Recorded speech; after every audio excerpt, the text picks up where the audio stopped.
بسم الله الرحمن الرحيم. الحمد لله الذي أنزل على عبده الكتاب ولم يجعل له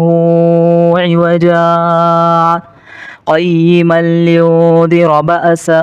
شديدا من لدنه ويبشر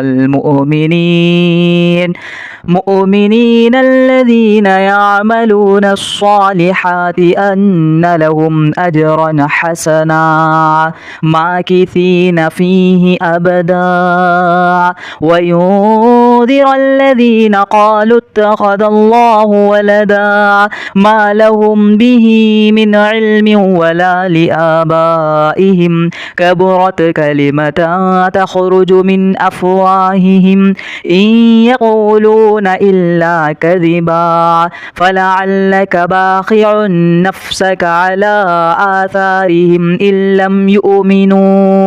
يؤمنوا بهذا الحديث أسفا إنا جعلنا ما على الأرض زينة لها لنبلوهم أيهم أحسن عملا وإنا لجاعلون ما عليها صعيدا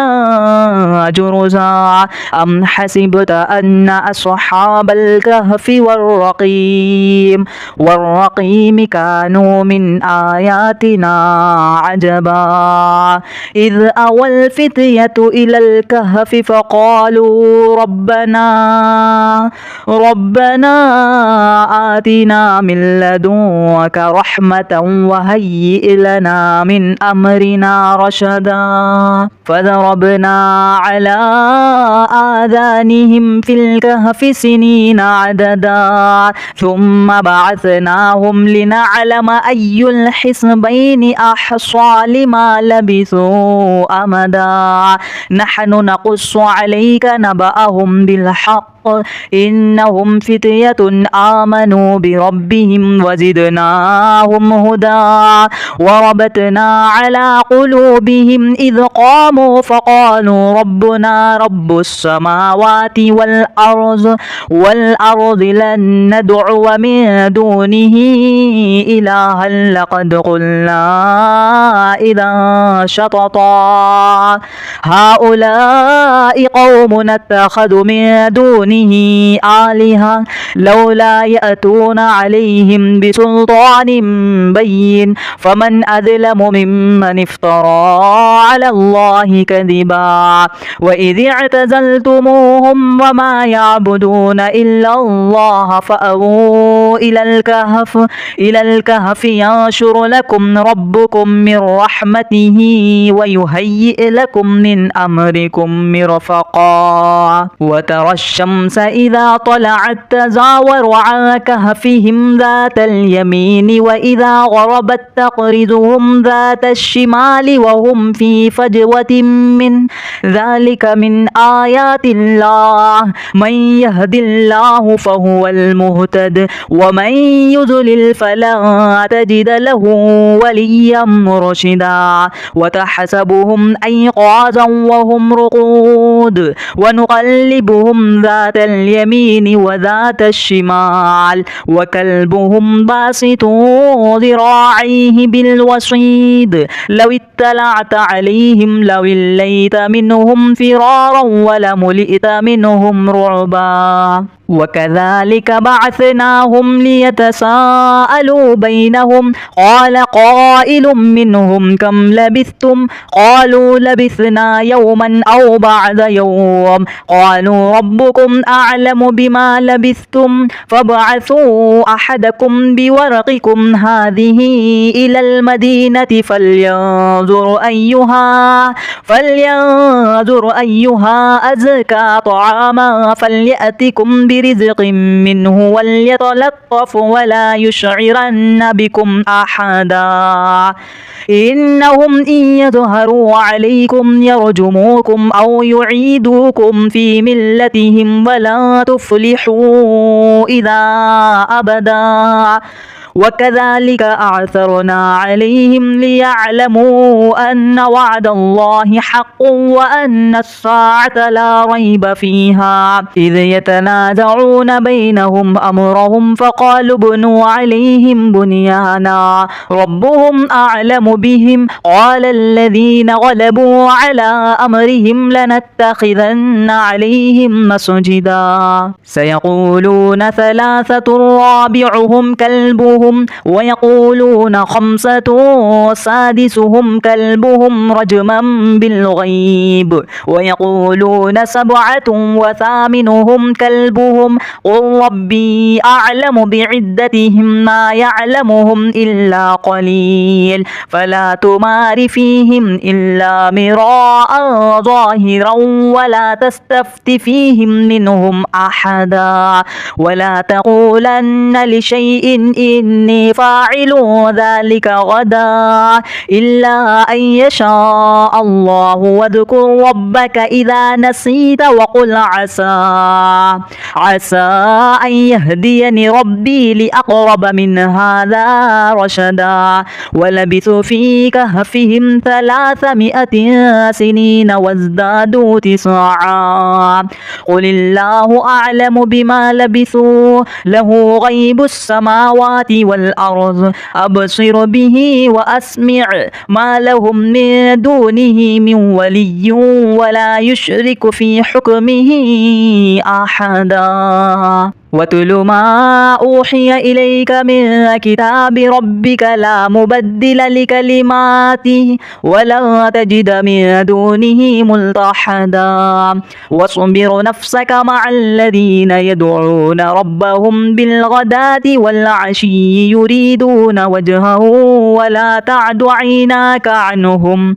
تريد زينة الحياة الدنيا ولا تطع من أغفلنا قلبه عن ذكرنا واتبع هواه وكان أمره فرطا وقل الحق من ربكم فمن شاء فليؤمن ومن شاء فليكفر إنا أعتدنا للظالمين نارا أحاط بهم سرادقها وإن يستغيثوا يغاثوا بماء كالمهل يشوي الوجوه بئس الشراب وساءت مرتفقا إن الذين آمنوا وعملوا الصالحات إنا لا نضيع أجر من أحسن عملا أولئك لهم جنات عدن تجري من تحتهم الأنهار يحلون فيها من أساور من ذهب ويلبسون ثيابا خضرا من سندس واستبرق متكئين فيها على الأرائك نعم الثواب وحسنت مرتفقا واضرب لهم مثلا رجلين جعلنا لأحدهما جنتين من أعناب وحففناهما بنخل وجعلنا بينهما زرعا كلتا الجنتين آتت أكلها ولم تظلم منه شيئا وفجرنا خلالهما نهرا وكان له ثمر فقال لصاحبه وهو يحاوره أنا أكثر منك مالا وأعز نفرا ودخل جنته وهو ظالم لنفسه قال ما أظن أن تبيد هذه أبدا وما أظن الساعة قائمة ولئن رددت إلى ربي لأجدن خيرا منها منقلبا قال له صاحبه وهو يحاوره أكفرت بالذي خلقك من تراب ثم من نطفة ثم سواك رجلا لكن هو الله ربي ولا أشرك بربي أحدا ولولا إذ دخلت جنتك حجتك قلت ما شاء الله لا قوة إلا بالله إن ترني أنا أقل منك مالا وولدا فعسى ربي أن يؤتيني خيرا من جنتك ويرسل عليها حسبانا من السماء فتصبح سعيدا زلقا أو يصبح ماؤها غورا فلن تستطيع له طلبا وأحيط بثمره فأصبح يقلب كفيه على ما أنفق فيها وهي خاضعة على عروشها ويقول يا ليتني لم أشرك بربي أحدا ولم تكن له فئة ينصرونه من دون الله وما كان منتصرا هنالك الولاية لله الحق هو خير ثوابا وخير عقبا واضرب لهم مثل الحياة الدنيا كماء إن أنزلناه من السماء فاختلط به نبات الأرض فأصبح هشيما تذروه الرياح وكان الله على كل شيء مقتدرا المال والبنون زينة الحياة الدنيا والباقيات الصالحات خير عند ربك ثوابا وخير أملا ويوم نسير الجبال وترى الأرض بارزة وحشرناهم فلم نغادر منهم أحدا وعرضوا على ربك صفا لقد جئتمونا كما خلقناكم أول مرة بل زعمتم أن لن نجعل لكم موعدا ووضع الكتاب فترى المجرمين مشفقين مما فيه ويقول يا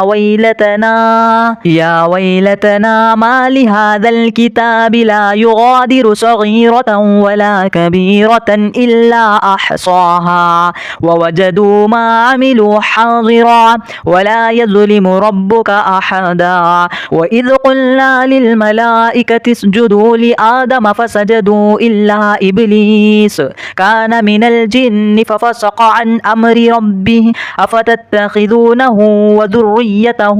أولياء من دوني وهم لكم عدو بئس للظالمين بدلا ما أشهدتهم خلق السماوات والأرض ولا خلق أنفسهم وما كنت متخذ المضلين عضدا ويوم يقول نادوا شركائي الذين زعمتم فدعوهم فلم يستجيبوا لهم وجعلنا بينهم موبقا ورأى المجرمون النار فظنوا أنهم مواقعها ولم يجدوا عنها مصرفا ولقد صرفنا في هذا القرآن للناس من كل مثل وكان الإنسان أكثر شيء جدلا وما منع الناس أن يؤمنوا إذ جاءهم الهدى ويستغفروا ربهم إلا أن تأتيهم سنة الأولين أو يأتيهم العذاب قبلا وما نرسل المرسلين إلا مبشرين ومنذرين ويجادل الذين كفروا بالباطل ليدحضوا به الحق واتخذوا آياتي وما أنذر هزوا ومن أظلم ممن ذكر بآيات ربه فأعرض عنها ونسي ما قدمت يداه إنا جعلنا على قلوبهم أكنة أن يفقهوه وفي آذانهم وقرا وإن تدعهم إلى الهدى فلن يهتدوا إذا أبدا وربك الغفور ذو الرحمة لو يؤاخذهم بما كسبوا لعجل لهم العذاب بل لهم موعد لن يجدوا من دونه موئلا وتلك القرى أهلكناهم لما ما ظلموا وجعلنا لمهلكهم موعدا. وإذ قال موسى لفتاه لا أبرح حتى أبلغ مجمع البحرين أو أمضي حقبا فلما بلغ مجمع بينهما نسي حوطهما فاتخذ سبيله في البحر سربا فلما جاوز قال لفتاه آتنا غداءنا لقد لقينا من سفرنا هذا نصبا قال أرأيت إذ أوينا إلى الصخرة فإني نسيت الحوت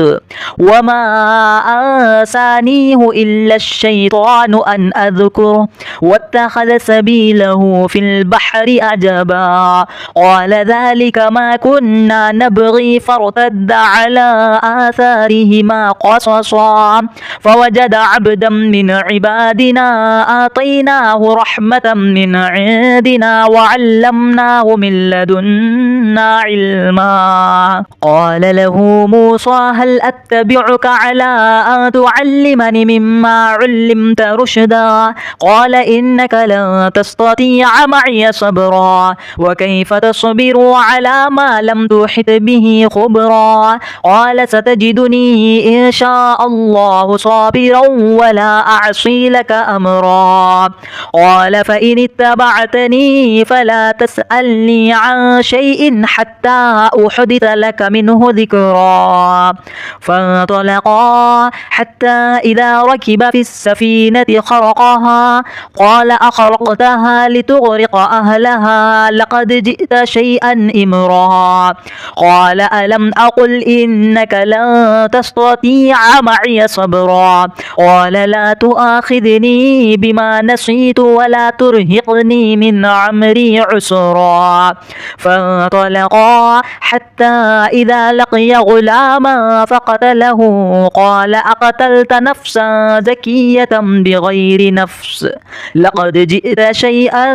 نكرا قال ألم أقل لك إنك لن تستطيع معي صبرا قال إن سألتك عن شيء بعدها فلا تصاحبني قد بلغت من لدني عذرا فانطلقا حتى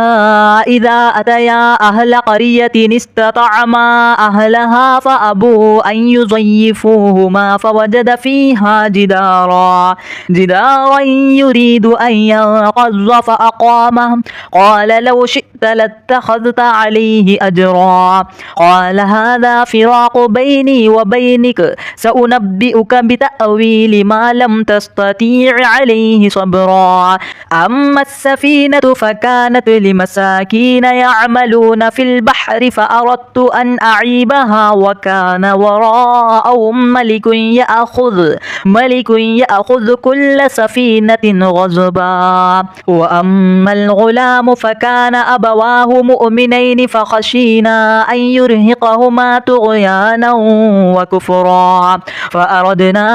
أن يبدلهما ربهما خيرا منه زكاة وأقرب رحما وأما الجدار فكان لغلامين يتيمين في المدينة وكان تحته كنز لهما وكان أبوهما صالحا فأراد ربك أن يبلغا أشدهما ويستخرجا كنزهما رحمة من ربك وما فعلته عن أمري ذلك تأويل ما لم تستطع عليه صبرا ويسألونك عن ذي القرنين قل سأتلو عليكم منه ذكرا إنا مكنا له في الأرض وآتيناه من كل شيء سببا فأتبع سببا حتى إذا بلغ مغرب الشمس وجدها تغرب في عين حمئة ووجد عندها قوما قلنا يا ذا القرنين إما أن تعذب وإما أن تتخذ فيهم حسنا. قال أما من ظلم فسوف نعذبه ثم يرد إلى ربه فيعذبه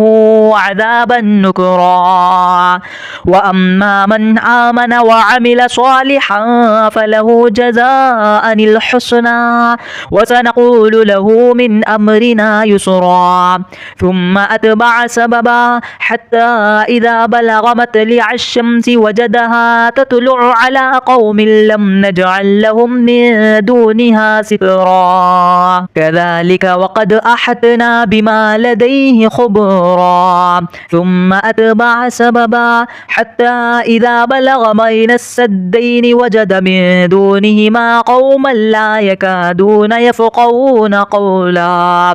قالوا يا ذا القرنين إن يأجوج ومأجوج مفسدون في الأرض فهل نجعل لك خرجا على أن تجعل بيننا وبينهم سدا. قال ما مكني فيه ربي خير فأعينوني بقوة أجعل بينكم وبينهم ردما. آتوني زبر الحديد حتى إذا ساوى بين السدفين قال انفخوا حتى إذا جعله نارا قال آتوني أفرغ عليه قطرا. فما استطاعوا أن يظهروه وما استطاعوا له نقبا. قال هذا رحمة من ربي فإذا جاء وعد ربي جعله دكا وكان وعد ربي حقا. وتركنا بعضهم يومئذ يموج في بعض ونفخ في الصور فجعلناهم جماعا. وأعرضنا جهنم يومئذ للكافرين عرضا. الذين كانت أعينهم في غطاء عن ذكري وكانوا لا يستطيعون سمعا. أفحسب الذين كفروا أن يتخذوا عبادي من دوني أولياء إنا أعتدنا جهنم للكافرين نزلا. قل هل ننبئكم بالأخسرين أعمالا الذين ضل سعيهم في الحياة الدنيا وهم يحسبون أنهم يحسنون صنعا. أولئك الذين كفروا بآيات ربهم ولقائه فحبطت أعمالهم فلا نقيم لهم يوم القيامة وزنا. كذلك جزاؤهم جهنم بما كفروا واتخذوا آياتي ورسلي هزوا. إن الذين آمنوا وعملوا الصالحات كانت لهم جنات الفردوس نزلا خالدين فيها لا يبغون عنها حولا. قل لو كان البحر مدادا لكلمات ربي لنفد البحر قبل أن تنفد كلمات ربي ولو جئنا بمثله مددا. قل إنما أنا بشر مثلكم يوحى إلي أنما إلهكم إله واحد. فمن كان يرجو لقاء ربه فليعمل عملا صالحا ولا يشرك بعبادة ربه أحدا. بسم الله الرحمن الرحيم. الحمد لله الذي أنزل على عبده الكتاب ولم يجعل له عوجا قيما لينذر بأسا شديدا من لدنه ويبشر المؤمنين الذين يعملون الصالحات أن لهم أجرا حسنا ماكثين فيه أبدا. وينذر الذين قالوا اتخذ الله ولدا ما لهم به من علم علم ولا لآبائهم كبرت كلمة تخرج من أفواههم إن يقولون إلا كذبا فلعلك باخع نفسك على آثارهم إن لم يؤمنوا بهذا الحديث أسفا إنا جعلنا ما على الأرض زينة لها لنبلوهم أيهم أحسن عملا وإنا لجاعلون ما عليها صعيدا جرزا أم حسبت أن أصحاب الكهف والرقيم كانوا من آياتنا عجبا إذ أوى الفتية إلى الكهف فقالوا ربنا آتنا من لدنك رحمة وهيئ لنا من أمرنا رشدا فضربنا على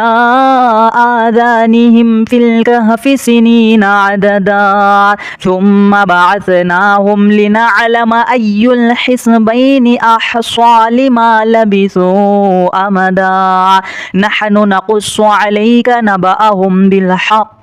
إنهم فتية آمنوا بربهم وزدناهم هدى وربطنا على قلوبهم إذ قاموا فقالوا ربنا رب السماوات والأرض لن ندعو من دونه إلها لقد قلنا إذا شططا هؤلاء قوم اتخذوا من دونه آلهة لولا يأتون عليهم بسلطان بين فمن أظلم ممن افترى على الله كذبا وإذ اعتزلتموهم وما يعبدون إلا الله فأووا إلى الكهف ينشر لكم ربكم من رحمته ويهيئ لكم من أمركم مرفقا وترى الشمس إذا طلعت تزاور عن كهفهم ذات اليمين وإذا غربت تقرضهم ذات الشمال وهم في فجوة من ذلك من آيات الله من يهد الله فهو المهتد ومن يضلل فلا تجد له وليا مرشدا وتحسبهم أيقاظا وهم رقود ونقلبهم ذات اليمين وذات الشمال وكلبهم باسط ذراعيه بالوصيد لو اطلعت عليهم لوليت منهم فرارا ولملئت منهم رعبا وكذلك بعثناهم ليتساءلوا بينهم قال قائل منهم كم لبثتم قالوا لبثنا يوما أو بعد يوم قالوا ربكم أعلم بما لبثتم فابعثوا أحدكم بورقكم هذه إلى المدينة فلينظر أيها أزكى طعاما فليأتكم برزق منه وليتلطف ولا يشعرن بكم أحدا إنهم إن يظهروا عليكم يرجموكم أو يعيدوكم في ملتهم ولا تفلحوا إذا أبدا وكذلك أعثرنا عليهم ليعلموا أن وعد الله حق وأن الساعة لا ريب فيها إذ يتنازعون بينهم أمرهم فقالوا ابنوا عليهم بنيانا ربهم أعلم بهم قال الذين غلبوا على أمرهم لنتخذن عليهم مسجدا سيقولون ثلاثة رابعهم كلبهم خامسهم ويقولون خمسة سادسهم كلبهم رجما بالغيب ويقولون سبعة وثامنهم كلبهم قل ربي أعلم بعدتهم ما يعلمهم إلا قليل فلا تمار فيهم إلا مراء ظاهرا ولا تستفت فيهم منهم أحدا ولا تقولن لشيء إني فاعل ذلك غدا إلا أن يشاء الله واذكر ربك إذا نسيت وقل عسى أن يهديني ربي لأقرب من هذا رشدا ولبثوا في كهفهم 300 سنين وازدادوا 9 قل الله أعلم بما لبثوا له غيب السماوات والأرض أبصر به وأسمع ما لهم من دونه من ولي ولا يشرك في حكمه أحدا واتل ما أوحي إليك من كتاب ربك لا مبدل لكلماته ولا تجد من دونه ملتحدا واصبر نفسك مع الذين يدعون ربهم بالغداة والعشي يريدون وجهه ولا تعد عيناك عنهم تريد زينة الحياة الدنيا ولا تطع من أغفلنا قلبه عن ذكرنا واتبع هواه وكان أمره فرطا وقل الحق من ربكم فمن شاء فليؤمن ومن شاء فليكفر إنا أعتدنا للظالمين نارا أحاط بهم سرادقها وإن يستغيثوا يغاثوا بماء كالمهل يشوي الوجوه بئس الشراب وساءت مرتفقا إن الذين آمنوا وعملوا الصالحات إنا لا نضيع أجر من أحسن عملا أولئك لهم جنات عدن تجري من تحتهم الأنهار يحلون فيها من أساور من ذهب ويلبسون ثيابا خضرا من سندس واستبرق متكئين فيها على الأرائك نعم الثواب وحسنت مرتفقا واضرب لهم مثلا رجلين جعلنا لأحدهما جنتين من أعناب وحففناهما بنخل وجعلنا بينهما زرعا كلتا الجنتين آتت أكلها ولم تظلم منه شيئا وفجرنا خلالهما نهرا وكان له ثمر فقال لصاحبه وهو يحاوره أنا أكثر منك مالا وأعز نفرا ودخل جنته وهو ظالم لنفسه قال ما أظن أن تبيد هذه أبدا وما أظن الساعة قائمة ولئن رددت إلى ربي لأجدن خيرا منها منقلبا قال له صاحبه وهو يحاوره أكفرت بالذي خلقك من تراب ثم من نطفة ثم سواك رجلا لكن هو الله ربي ولا أشرك بربي أحدا ولولا إذ دخلت جنتك قلت ما شاء الله لا قوة إلا بالله إن ترني أنا أقل منك مالا وولدا فعسى ربي أن يؤتيني خيرا من جنتك ويرسل عليها حسبانا من السماء فتصبح سعيدا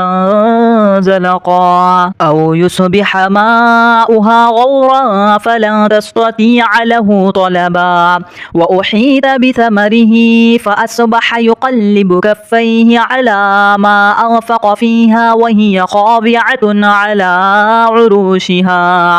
على عروشها ويقول يا ليتني لم أشرك بربي أحدا ولم تكن له فئة ينصرونه من دون الله وما كان منتصرا هنالك الولاية لله الحق هو خير ثوابا وخير عقبا واضرب لهم مثل الحياة الدنيا كماء إن أنزلناه من السماء فاختلط به نبات الأرض فأصبح هشيما تذروه الرياح وكان الله على كل شيء مقتدرا المال والبنون زينة الحياة الدنيا والباقيات الصالحات خير عند ربك ثوابا وخير أملا ويوم نسير الجبال وترى الأرض بارزة وحشرناهم فلم نغادر منهم أحدا وعرضوا على ربك صفا لقد جئتمونا كما خلقناكم أول مرة بل زعمتم أن لن نجعل لكم موعدا ووضع الكتاب فترى المجرمين مشفقين مما فيه ويقول يا ويلتنا ما لهذا الكتاب لا يغادر صغيرة ولا كبيرة إلا أحصاها ووجدوا ما عملوا حاضرا ولا يظلم ربك أحدا وإذ قلنا للملائكة اسجدوا لآدم فسجدوا إلا إبليس كان من الجن ففسق عن أمر ربه أفتتخذونه وذريته أولياء من دوني وهم لكم عدو بئس للظالمين بدلا ما أشهدتهم خلق السماوات والأرض ولا خلق أنفسهم وما كنت متخذ المضلين عضدا ويوم يقول نادوا شركائي الذين زعمتم فدعوهم فلم يستجيبوا لهم وجعلنا بينهم موبقا ورأى المجرمون النار فظنوا أنهم مواقعها ولم يجدوا عنها مصرفا ولقد صرفنا في هذا القرآن للناس من كل مثل وكان الإنسان أكثر شيء جدلا وما منع الناس أن يؤمنوا إذ جاءهم الهدى ويستغفروا ربهم إلا أن تأتيهم سنة الأولين أو يأتيهم العذاب قبلا وما نرسل المرسلين إلا مبشرين ومنذرين ويجادل الذين كفروا بالباطل ليدحضوا به الحق واتخذوا آياتي وما أنذر هزوا ومن أظلم ممن ذكر بآيات ربه فأعرض عنها ونسي ما قدمت يداه إنا جعلنا على قلوبهم أكنة أن يفقهوه وفي آذانهم وقرا وإن تدعهم إلى الهدى فلن يهتدوا إذا أبدا وربك الغفور ذو الرحمة لو يؤاخذهم بما كسبوا لعجل لهم العذاب بل لهم موعد لن يجدوا من دونه موئلا وتلك القرى أهلكناهم لما ظلموا وجعلنا لمهلكهم موعدا وإذ قال موسى لفتاه لا أبرح حتى أبلغ مجمع البحرين أو أمضي حقبا فلما بلغ مجمع بينهما نسي حوطهما فاتخذ سبيله في البحر سربا فلما جاوز قال لفتاه آتنا غداءنا لقد لقينا من سفرنا هذا نصبا قال أرأيت إذ أوينا فأوحينا إلى الصخرة فإني نسيت الحوت وما أنسانيه إلا الشيطان أن أذكره واتخذ سبيله في البحر عجبا قال ذلك ما كنا نبغي فارتد على آثارهما قصصا فوجد عبدا من عبادنا آتيناه رحمة من عندنا وعلمناه من لدنا علما قال له موسى هل أتبعك على أن تعلمني مما علمت رشدا قال إنك لن تستطيع معي صبرا وكيف تصبر على ما لم تحط به خبرا قال ستجدني إن شاء الله صابرا ولا أعصي لك أمرا قال فإن اتبعتني فلا تسألني عن شيء حتى أحدث لك منه ذكرا فانطلقا حتى إذا ركب في السفينة خرقها قال أخرقتها لتغرق أهلها لقد جئت شيئا إمرا قال ألم أقل إنك لن تستطيع معي صبرا قال لا تؤاخذني بما نسيت ولا ترهقني من عمري عسرا